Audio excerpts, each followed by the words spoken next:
जीवित पुत्री का व्रत कथा। गंधर्वों के राजकुमार का नाम जीमूतवाहन था। वे बड़े उदार और परोपकारी थे। जीमूतवाहन के पिता ने वृद्धावस्था में वानप्रस्थ आश्रम में जाते समय इनको राज सिंहासन पर बिठाया, किंतु इनका मन राजपाट में नहीं लगता था। वे राज्य का भार अपने भाइयों पर छोड़कर स्वयं वन में पिता की सेवा करने चले गए। एक दिन जब वन में भ्रमण करते हुए जीमूतवाहन काफी आगे चले गए, तब उन्हें एक वृद्धा विलाप करते हुए दिखी। पूछने पर वृद्धा ने रोते हुए बताया, मैं नागवंश की स्त्री हूँ।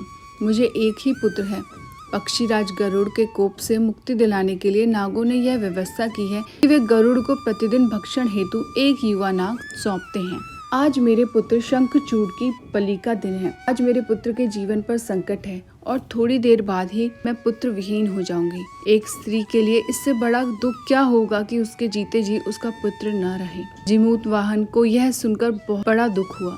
उन्होंने उस वृद्धा को आश्वस्त करते हुए कहा, डरो मत, मैं तुम्हारे पुत्र के प्राणों की रक्षा करूंगा। आज उसके स्थान पर स्वयं मैं अपने आप उसके लाल कपड़े में ढककर वध्य शिला पर लेटूंगा, ताकि गरुड़ मुझे खा जाए पर तुम्हारा पुत्र बच जाए। इतना कहकर जीमूतवाहन ने शंखचूड़ के हाथ से लाल कपड़ा ले लिया और वे उसे लपेटकर गरुड़ को बलि देने के लिए चुनी गई वध्य शिला पर लेट गए। नियत समय पर गरुड़ बड़े वेग से आए और वे लाल कपड़े में ढके जीमूतवाहन को पंजे में दबोचकर पहाड़ के शिखर पर जाकर बैठ गए। गरुड़ ने अपनी कठोर चोक का प्रहार किया और जीमूतवाहन के शरीर से मांस का बड़ा हिस्सा नोच लिया। इसकी पीड़ा से जीमूतवाहन की आंखों से आंसू बह निकले और वह दर्द से कराहने लगे। अपने पंजे में जकड़े प्राणी की आंखों में से आंसू और मुंह से कराह सुनकर गरुड़ बड़े आश्चर्य में पड़ गए, क्योंकि ऐसा पहले कभी न हुआ था। उन्होंने जीमूतवाहन से उसका परिचय पूछा। जीमूतवाहन ने सारा किस्सा कह सुनाया कि कैसे एक स्त्री पुत्र की रक्षा के लिए वह अपने प्राण देने आए हैं। आप मुझे खाकर भूख शांत करें। गरुड़ उनकी बहादुरी और दूसरे की प्राण रक्षा के लिए स्वयं का बलिदान देने की हिम्मत से बहुत प्रभावित हुए।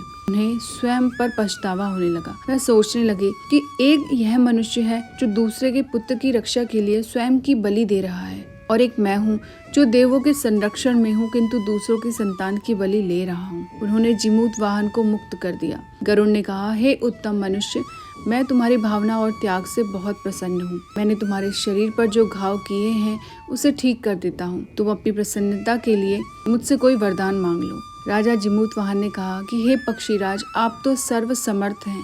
यदि आप प्रसन्न हैं और वरदान देना चाहते हैं तो आप सर्पों को अपना आहार बनाना छोड़ दें। आपने अब तक जितने भी प्राण लिए हैं उन्हें जीवन प्रदान करें। गरुड़ ने सबको जीवनदान दे दिया और नागों की बलि न लेने का वरदान भी दिया। इस प्रकार जीमूतवाहन के साहस से नाग जाति की रक्षा हुई। गरुड़ ने कहा, तुम्हारी जैसी इच्छा वैसा ही होगा। हे राजा, जो स्त्री तुम्हारे इस बलिदान की कथा सुनेगी और विधि पूर्वक व्रत का पालन करेगी, उसकी संतान मृत्यु के मुख से भी निकल आएगी। तब से ही पुत्र की रक्षा हेतु जीमूतवाहन की पूजा की प्रथा शुरू हो गई। चीलों सियारों की कथा। इस व्रत की एक दूसरी कथा भी बहुत प्रचलित है। उस कथा के अनुसार एक जंगल में एक चील और एक सियार नर्मदा नदी के पास रहते थे। एक दिन इन दोनों ने कुछ महिलाओं को आज के दिन व्रत पूजा करते देखा, तो इन्हें भी यह व्रत करने की इच्छा हुई। इन दोनों ने उपवास व्रत रखा, परंतु सियारी को भूख बर्दाश्त नहीं हुआ, तो उसने चुपके से एक मरा हुआ जानवर खा लिया। परंतु चील ने पूरा समर्पण के साथ उपवास और व्रत रखा। अब दूसरे जन्म में चील और सियार दोनों ने सगी बहनों के रूप में जन्म लिया। यथा समय दोनों बहनों को जब बच्चे हुए तो चील के बच्चे स्वस्थ और खुशहाल रहते, परंतु सियार के बच्चे हमेशा कमजोर होते और मर जाते।